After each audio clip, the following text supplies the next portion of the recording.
आप सभी को नमस्कार। मैं अभय रुष्ट क्लासेस के यूट्यूब चैनल पर एक बार फिर आपके लिए टेक्नोमेट्री की क्लास के साथ हाजिर हुआ हूं और आप सबका तहे दिल से स्वागत है मेरी क्लास में, जो आप अपना वक्त निकाल के मेरी क्लास को देखने के लिए आए।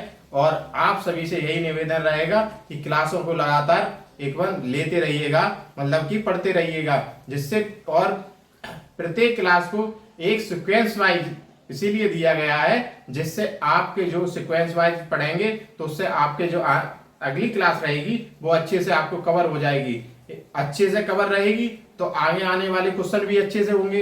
इसीलिए पहले मैं आपको बेसिक कॉन्सेप्ट कराता हूं जो कॉमन रहते हैं, जैसे कि 10th क्लास में आपका ट्रिग्नोमेट्री का पार्ट रहता है और 11th क्लास में भी रहता है, लेकिन उसके बेसिक को जरूर कवर करते हैं। इसीलिए करते हैं कि जो आपने 9th 7th 8th 9th में जो पढ़ रखा है टेक्नोमेट्री का पार्ट, वो थोड़ा आप भूल भी जाते हैं। क्या भूलना एक बीमारी नहीं होती, वो तो जाहिर सी बात होना भी जरूरी है, जिससे कॉन्सेप्ट अच्छे से बैठ जाए। इसीलिए पहले क्लास को कवर करते समय, मतलब क्वेश्चन कराने से पहले कॉन्सेप्ट को इसीलिए बेसिक कराने का मेरा पर्पज है। ठीक, चलो समय वेस्ट ना करते हुए फिर से स्टार्ट करते हैं क्लास को। और जो आपके ट्रिग्नोमेट्री के रेशियो का जो वैल्यू बताना था, जो 0 डिग्री 30 डिग्री और 45 डिग्री और 60 डिग्री 90 डिग्री, इन एंगल की सहायता से हम किसी भी एंगल को अच्छे से डिफाइन कर लेंगे। जो बेसिक में रहता है, इन एंगल को आपको जरूर आना ही जरूरी रहता है कि वो आपको एंगल आने ही चाहिए कि ठीक। और वो एंगल आते तो हैं, अच्छे से पढ़ भी रखे, लेकिन वो एंगल कभी कभी हम लोग रहता क्या है कि उन एंगल को थोड़ा भूल जाते हैं। जैसे हमने तो रट लिया, रटने के बाद हमारा ये रहता है कि जब एग्जाम में बैठते हैं तो ये रहता है कि ये वाला आंसर होगा कि ये वाला। वैल्यू तो याद रहती है, लेकिन वैल्यू में कंफ्यूजन जो होता है उसको आज अच्छे से क्लियर करेंगे। क्या करेंगे? वैल्यू को अच्छे से वो इसीलिए बता रहा हूं क्योंकि उसमें जब भी आप निकालते हैं तो उसमें कंफ्यूजन यही रहता है कि 1/2 होगा कि √3/2 होगा, या 0 डिग्री होगा या 1 डिग्री होगा। इसी कंफ्यूजन में आपका पूरा क्वेश्चन गलत हो जाता है। वैल्यू तो आप लगा के आए, अच्छे से क्वेश्चन भी करके आए, लेकिन उसका रिजल्ट कहां रहता है? 0, क्योंकि आपने जो वैल्यू रखी थी वो आपकी कैसी थी? गलत वैल्यू हो गई थी कंफ्यूजन के कारण। इसी कंफ्यूजन को आप दूर करेंगे आज। ठीक, देखते हैं हम। मैंने पहले ही बता दिया आपको जो एंगल हमको आज करने हैं, निकालने का तरीका सीखना है। याद सबको है, आते सबको है, लेकिन निकालने का तरीका जो है उसको आप अच्छे से देख लो एक बार, जिससे वो रिवीजन हो जाए। ठीक, एंगल कौन कौन से निकालने हमको? 0 डिग्री, 30 डिग्री, 45 डिग्री और 60 डिग्री, मतलब 60 डिग्री और 90 डिग्री। क्लियर? ठीक, निकालने का क्या? पहले जब निकालेंगे वो आपके वो निकालेंगे साइन के, साइन 0, साइन 30, साइन 45, साइन 60 और साइन 90 के। ठीक, देखिएगा कैसे निकालते। 1 2 3 4 5, कितने एंगल है? 5। ठीक है, स्टार्ट करो आप 0 से। 0 1 2 3 4। ठीक, सबसे पहले क्या लेंगे हम? डिजिट लेंगे। 0 1 2 3 4, मतलब कितने लिए? 5 अंक लिए। ठीक, देखो 5 संख्याएं ली हमने, 0 1 2 3 4। इसमें क्या करेंगे? सबसे पहले हम क्या देंगे? 4 से भाग। क्या? 4 से भाग। जब 4 से भाग देंगे हम, जैसे 4 से भाग दिया तो 0/4 हो गया, 1/4 हो गया, 2/4, 3/4 और 4/4। 4/4 थार नहीं है वो, दिमाग गया होगा 4/4 एकदम से, इसलिए पहले कह रहा हूं दिमाग यहीं पर रखिए क्लास में अच्छे से, 4/4 पे। ठीक, तो 4/4 वहां मल्टीप्लाई वाला 4 होता है वो। ठीक, भाग दीजिए। फिर इसका क्या निकालेंगे? इसको थोड़ा हल्का कर लीजिए। हल्के का मतलब जो भी कट रहा हो। 4 1 जा 4, कट गया। कितने बार गया? एक बार। ठीक, जी आपका 2 1 जा 2, 2 2 जा 4। ठीक, और कुछ हो रहा? नहीं हो रहा, ऐसे ही रहने दीजिए इसको। 0/4, 1/4, 1/2 और 3/4। ये थोड़ा इधर उधर हो गया ना, इसको पहले ठीक कर लो। 1/2, 3/4 और 1। ठीक, आप क्या लेंगे? 4 से भाग देने के बाद फिर क्या लेते हैं? वर्गमूल। वर्गमूल लेने पर, स्क्वायर रूट लेने पर स्क्वायर रूट लेंगे जब, अरे ये तो हमारा हल्का करना रहेगी क्या।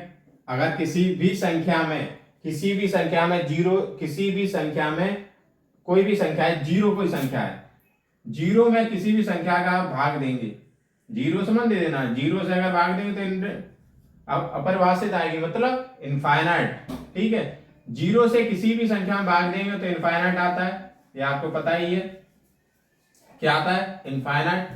ठीक, और जीरो में किसी भी संख्या से भाग देंगे तो कितना आएगा, जीरो।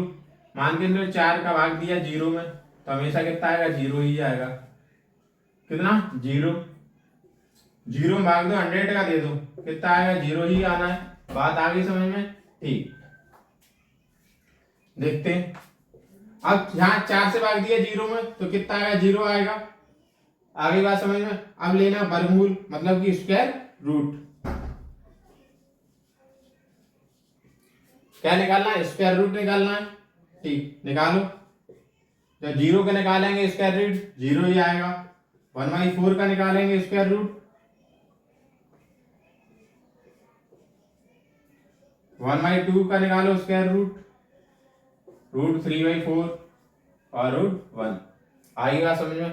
एक बात और समझ लो, जैसे आपका कहीं भी लिखा है रूट m/n,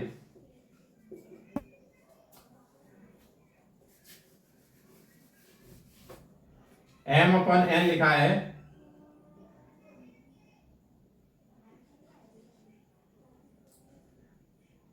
कैपिटल एन ही मान लो।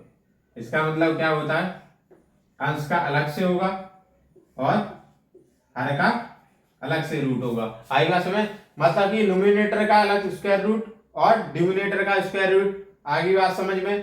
ठीक, ऐसे ही निकालेंगे यहाँ पे, क्योंकि 1/4 है तो 1/4 है तो कितने के लेंगे, जैसे ही 1/4 है जी यहाँ पर तो √1/√4, √4 का कितना, इसका √1 का कितना, 1।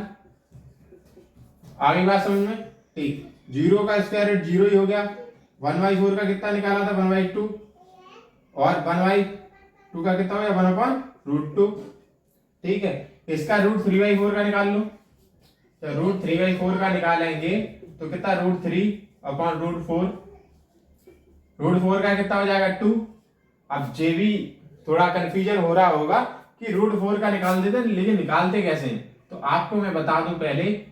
जो संख्या, एक तो रूट का मतलब समझ लो, अगर कहीं √x लिखा हुआ है, क्या लिखा है, √x, इस x रूट का मतलब होता है x⁻1/2। क्या रहता है, x⁻1/2। और इसको ध्यान रखो, अगर कहीं में कुछ भी नहीं लिखा है, अगर रूट लिखा है और यहाँ पे 3 लिखा है, इसका मतलब होता है क्यू रूट। क्या होता है, क्यू रूट। क्यू रूट का मतलब ये होता है कि पेयर जो निकलेंगे हमारे, पेयर जो बनते हैं वो कितने, 3-3 के पेयर निकलेंगे। कितने, 3-3 के पेयर बन के निकलते हैं उसमें से। जैसे 27 लिखा है, 27 लिखा है, 27 का अगर फैक्टर करेंगे हम तो 3 आएगा, 3 तो इसका कितना हो जाएगा, 3 हो जाएगा।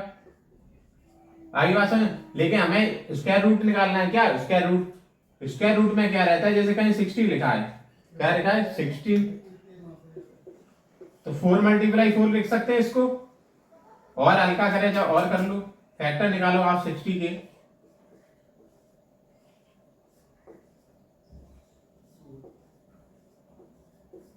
ठीक, आपको निकालने आता है, बहुत अच्छी बात है। नहीं आता तो मैंने आपको बता ही दिया है। ठीक, 60 के निकालो, 2 × 2 आ गए। अब पेयर कितने के निकलने, क्योंकि ये तो स्क्वायर रूट था, वो क्या था, क्यू रूट, मतलब कि घनमूल था। क्या था, घनमूल। यहाँ कितना है, वर्गमूल है, तो उसके पेयर बनाओ। 2-2 के पेयर आ गए बाहर, 2 दूना 4। वैसे ही आपको पता है कि आपका 16 का वर्गमूल कितना होता है, 4, क्योंकि 4 का स्क्वायर आपको पता है क्या होता है, 16। आगे बात समझ। 4 का अगर वर्ग कर दोगे, वर्ग करने पे कितना आता है, 16, और वर्गमूल निकालोगे तो कितना आ जाएगा, 4।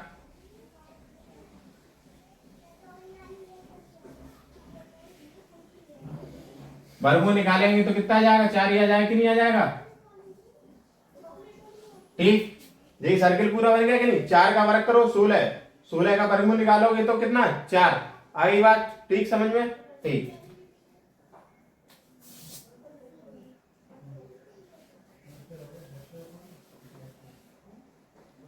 फिर बात समझ में आई वर्गमूल वाली कहानी। जैसे हमारा ये 4 है, जैसे √3 का देख लीजिए आप, √3/4 है, √3 4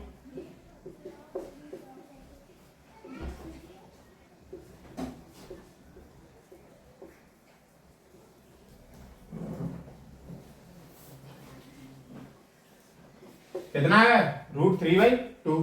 ठीक,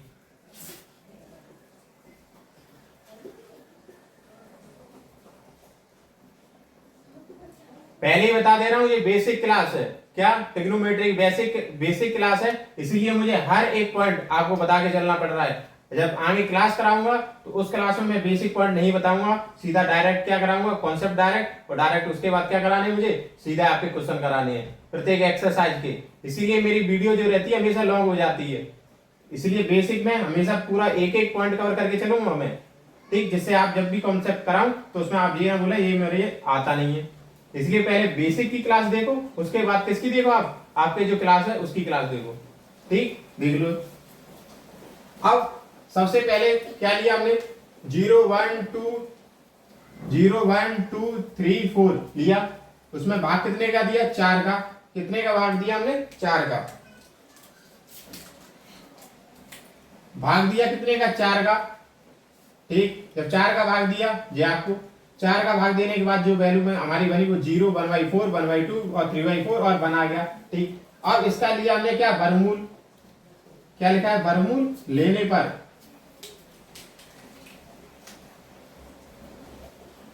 वर्गमूल लेने पर, आगे बात समझ में। ठीक, फिर हमने क्या लिया, वर्गमूल लिया। वर्गमूल लेने के बाद हमने क्या किया, 0 का वर्गमूल, 1/4 का वर्गमूल, 1/2 का वर्गमूल और 3/4 का और √1 का लिया। उसके बाद जो वैल्यू निकल के आई वो क्या आई आपकी, 0 1/2 1/√2 √3/2 और 1। पहले क्या करना है, संख्याएं लिखनी है, 0 1 2 3 4। ठीक, उसके बाद क्या करना है, भाग देना है। किससे, 4 से। 4 से भाग देने के बाद जो संख्या बनती है उन संख्याओं क्या लेना है, वर्गमूल, मतलब कि स्क्वायर रूट लेना है। क्या लेना है, स्क्वायर रूट। आगे बात समझ में। ठीक, उसके बाद जो वैल्यू निकल के, उसको स्क्वायर रूट के बाद जो वैल्यू आपकी निकल के आती है वो वैल्यू आपकी कौन सी रहती है, साइन थीटा की।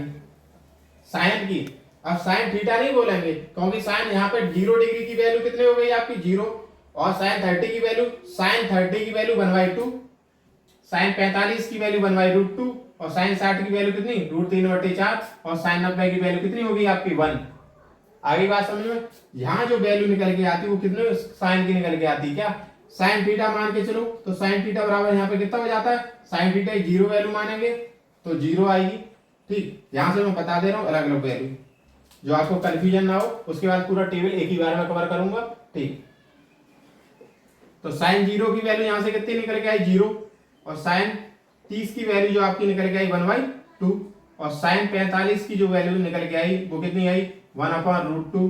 ठीक है, और साइन 60 की जो वैल्यू आपको निकल के आई वो कितना, √3/2 और साइन 90 की जो वैल्यू निकल के आई वो कितना हो गया आपका, 1।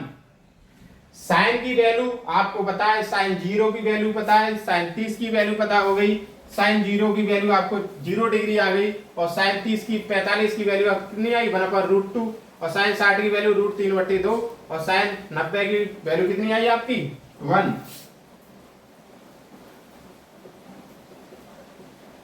अगर आपको साइन की वैल्यू पता है, साइन 0 30 45 60 और साइन 90 की, तो आप किसी भी वैल्यू को आप अच्छे से निकाल सकते हैं, ये ध्यान रखना। ठीक, ये तो आपके निकाल दिए। ठीक, कवर कर लीजिएगा। ठीक,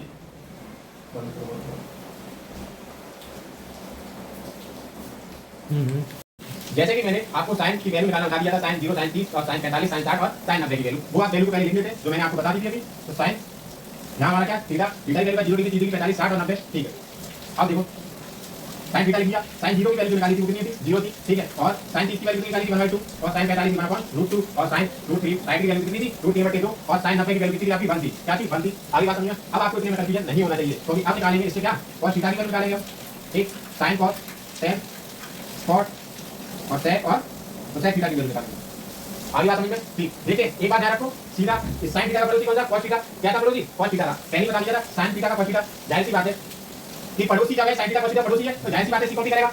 लेकिन कॉपी किस तरीके से करते हैं? उल्टे तरीका से। कैसे उल्टे तरीका से? जैसे 90 की वैल्यू यहाँ पे आ गई 1, √3 की वैल्यू √3 रख दो, 1/√2 और फिर 1/2 और 0 डिग्री, 0 डिग्री है 0 वैल्यू। आई बात समझ में? ठीक। ये तो आप cos थीटा की वैल्यू cos 0 की वैल्यू 1, cos 30 की √3 रख दो और cos 1/√2 और sin 60 की वैल्यू 1/2 और sin 90 की वैल्यू वो cos 90 की वैल्यू थी 0, cos 60 की 1/2 और cos 45 की 1/2। अब एक चीज और समझ लो आप, समझने का ये है वैल्यू आपकी कट गई। एक चीज और बता दूं कि वैल्यू आपकी ये दोनों सेम वैल्यू क्यों आई? तो आपकी बता दूं आगे चल के जब भी मध्यिका प्रॉब्लम में जो मिड पॉइंट लगाते हैं उसमें पता मुझे लिखा हुआ है कि 2 3 4 और 5 1 6 लिखा है, या तो सीधा सीधा 1 2 3 मान लो।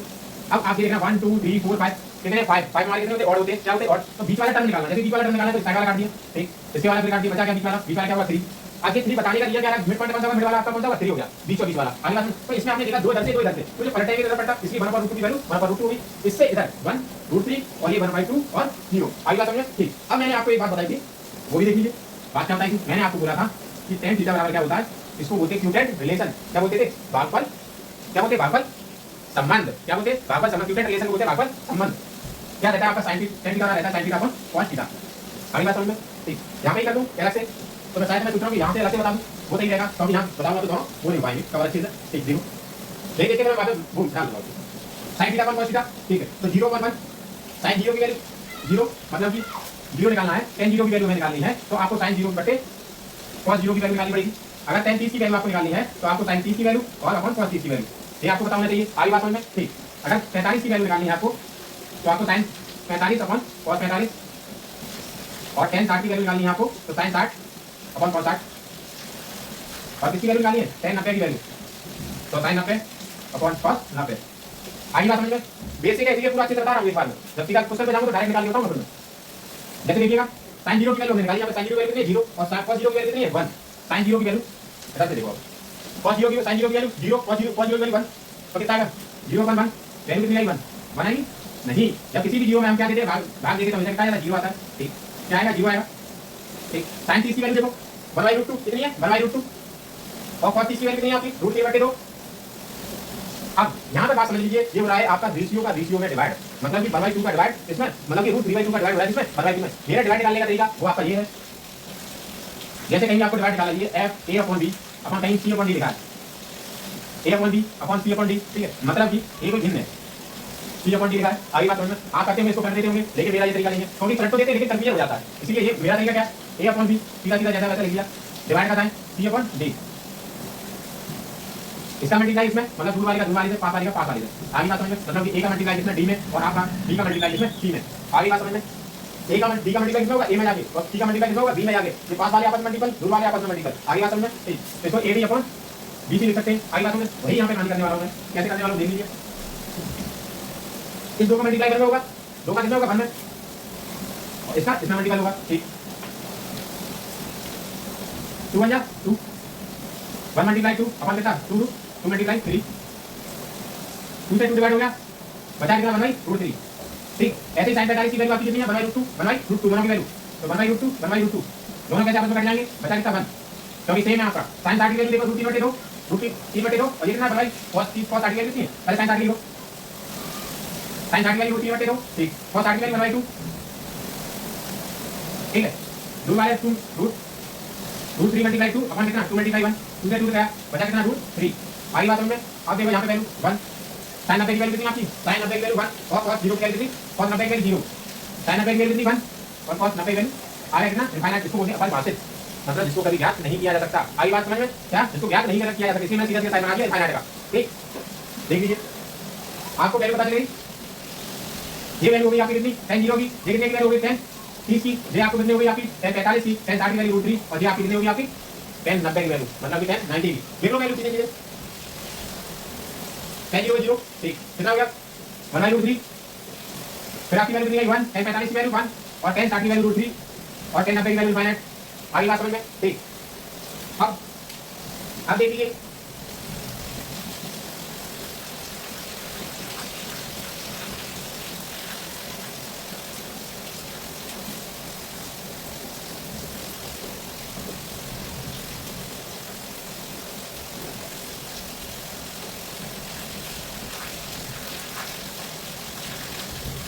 बात समझ में आई? अब देखो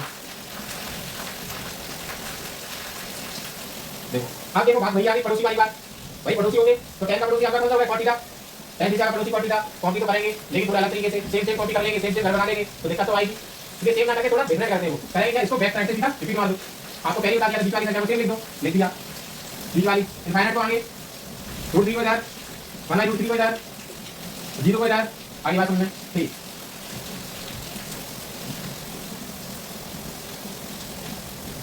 अब आपको कल याद हो क्लास में से पहली वाली क्लास में थोड़ा मैंने बताया था जो सेक थीटा होता है, सेक थीटा और कॉट थीटा में क्या संबंध रहता है कि जे इसका जितना रहता है 1/, कितना ये लिख दूं सेक थीटा बराबर होता है 1/cos cos थीटा, आगे बात समझे 1/cos थीटा रहता है ठीक है, 1/cos थीटा रहता है ये इन दोनों में ये क्या होता है द्विपद पाती होता है मतलब एक दूसरे के अपोजिट होता है उनसे, सेक थीटा का 1/cos थीटा हो गया ठीक। अब cos थीटा तो जो cos थीटा की वैल्यू होगी वो आपकी 1/2 में कर दीजिए, जैसे 1 यहां पे भी 1 यहां 1 मतलब कि न्यूमरेटर आपका कैसा रहेगा सेम, न्यूमरेटर से मतलब अंश अंश कैसा सेम है, उसके बाद वैल्यू जो आपकी घर में वैल्यू कर दो किसकी रख दो cos थीटा की, इसकी √3/2 लिख दी, इसकी लिख दी आपको कितना ये वाला 1/√2 और ये आएगा यहां पे कितना 1/2 और ये कितना आएगा आपका 0, आगे बात समझ में तो cos थीटा है तो 1 लिख दिया घर में अंश में क्या लिखा हमने 1 1 1 घर में वैल्यू किसकी रखनी है cos 0 की वैल्यू 1 cos 3 की वैल्यू √3/2 cos 45 की वैल्यू 1/√2 और cos 60 की वैल्यू 1/√2 और cos 90 की वैल्यू 0, आगे बात समझ में ठीक। 1 का डिवाइड अगर 1 में देंगे तो कितना आएगा 1 ही आएगा, इसको आप पलटोगे तो कितना हो जाएगा √3 हो जाएगा ठीक, √2 को ऊपर ले जाएंगे तो कितना हो जाएगा √2, आगे बात समझ में 1/2 को ऊपर जाएगा कितना 2 हो जाएगा, ये आपका कितना हो जाएगा इनफाइनाइट, आगे बात समझ में ठीक। आपकी जो वैल्यू निकल आई वो कितनी निकल आई 101 √3 को √3 और √2 और 2 और इनफाइनाइट, आगे बात समझ में ठीक। अब देखो क्या भाई सेक का पड़ोसी क्या होगा कोसेक थीटा हो गया, क्या होगा कोसेक थीटा, तो जाहिर सी बात है आपस में बदलेंगे जरूर, मतलब कि कैसी रहेगी सेम तो करेंगे लेकिन कैसे करेंगे थोड़े अलग तरीके से, करो चलो आ जाओ इसको भी पलट दो इनफाइनाइट 2 √2 मैंने आपको बोला था बीच वाला टर्म कैसा रहता है सेम √2 2/√3 और 1। अब थोड़ा ट्रिक वाली चीजें बता दूं जिससे दिमाग में और अच्छे से बैठ जाए, हमेशा ध्यान रखना sin 45 cos 45 की वैल्यू कैसी रहती है सेम, ये कैसा है सेम, पड़ोसी कुछ चीजें तो कॉमन होती है, ये वाला इसमें कॉमन हो गया ठीक, √2 ये कॉमन हो गया, आगे बात समझ में ठीक। जो यहाँ वैल्यू आपकी 90 की होगी यहाँ 0 की हो जाएगी और यहाँ आपकी वैल्यू इनफाइनाइट होगी वो आपकी 0 की हो जाएगी, मतलब cos 0 की वैल्यू इनफाइनाइट tan 90 की वैल्यू, आगे बात समझ में ठीक। ये आपकी होगी पूरी कंप्लीट टेबल। अब मैं थोड़ा और आपको और समझा दूं जिससे आपको अच्छे से आ जाए, तो देखिएगा थोड़ा दिमाग में थोड़ा बैठिएगा। अब क्या रहेगा आपका पीछे टेबल है वो आप देखिएगा, तो मैं आपको थोड़ा रिवाइज करा दूं, पहले आपको अच्छे से कर लूं ठीक, कुछ रहता नहीं है ठीक। तो आपको ये सबसे पहले मैंने क्या किया था क्लास स्टार्ट में मैंने अंक माने कितने जो आपको संख्या मानी थी 0 1 2 3 4 कितनी टोटल 5 0 से स्टार्ट करके 0 1 2 3 4 ठीक, क्योंकि हमें निकालने थे total 5 angle 0 degree 3 degree 45 degree और 60 डिग्री और 90 डिग्री, तो 0 1 2 3 में मैंने 4 का भाग दिया, 4 के भागने के बाद जो संख्या आई उसमें मैंने उसका रूट निकाल दिया, रूट निकालने से सीधी मेरी वैल्यू sin थीटा की वैल्यू निकल आई, मतलब कि sin 0 sin 30 sin 45 और sin 60 sin 90 की वैल्यू निकल आई। उसके बाद जैसे ही मैंने जो वैल्यू आई sin की वैल्यू जो आई वो मैंने cos थीटा की वैल्यू में क्या किया पलट दिया, 90 की वैल्यू जो 0 की थी जो 90 sin 90 की वैल्यू 0 में हो गई, आगे बात समझ में जो मैंने यहाँ पे किया है आपका 1√3 1/√2 और 0 पलट दिया। उसके बाद मैंने आपको एक संबंध बताया था वो क्या था tan थीटा बराबर आपका क्या होता है, इसको बोलते हैं न्यूटन रिलेशन, मतलब कि भागफल संबंध, तो tan थीटा बराबर क्या होगा sin थीटा अपन cos थीटा ठीक, डायरेक्ट यहां से भी आप कर सकते थे, मैंने थोड़ा समझाने की वजह से आपको वहां बता दिया ठीक है, क्योंकि sin 0 1 0 0 1 1 0 आया sin 3 cos 3 1/√2 √3 वैल्यू कितनी निकली 1/√3, आपकी 45 में सीधे भाग दिया जैसे में एक आया इसका भाग इसमें दिया तो आपका 2 से 2 कट गया, यही 2 से 2 कट जाता √3 आ जाता, तो 0 भाग में तुम्हारा इनफाइनाइट आ जाएगा, आई बात समझे, इसको यहां पे भी कर सकते थे लेकिन थोड़ा समझाने की cos में पड़ोसी है tan cos पड़ोसी बदल गया √3 1 1/√3 0 बोल तो नहीं हो रहा कहीं, बोल नहीं रहना है, आगे बात समझे, थोड़ा क्लास थोड़ी बढ़ जाती है इसलिए छोटी क्लास देता हूं इसलिए कि आपको कोई दिक्कत ना हो, आगे बात समझे थोड़ा जोश लेके आइएगा तो बात है अभी तो जब स्टार्ट ही हुई है आपकी और 10th क्लास में आपको बता दूं पास तो सब हो जाते हैं लेकिन जो ज्ञान अर्जित करना रहता है वो 10th का ही रहता है, वनडे जितने भी एग्जाम होंगे उसमें आपका 10th लेवल का आएगा, 10th लेवल का आएगा, थोड़ा साउंड में प्रॉब्लम इसीलिए हो रही होगी क्योंकि बारिश हो रही है और बिजली भी कड़क रही है तो थोड़ा वो रहेगा साउंड का, इसलिए मैंने पहले बता दिया 10th क्लास को सबसे अच्छे से तैयार करना है, बिल्कुल अच्छे से, जो वनडे एग्जाम में एक भी क्वेश्चन नहीं छूटेगा, क्योंकि आपको मान लो 10th हो गई आपकी 11 12 आपको 2 साल के बाद वैसे तैयारी करनी है, पढ़ना तो बस 3 साल की, तो 10th तो निकली जा रही है आपको, आगे बात समझ में, तो अच्छे से पढ़ेंगे जिससे वनडे एग्जाम में ज्यादा पढ़ना पड़े, एसएससी के एग्जाम में सबसे ज्यादा तरीके से पूछा जाता है क्वेश्चन, आगे बात समझ में ठीक।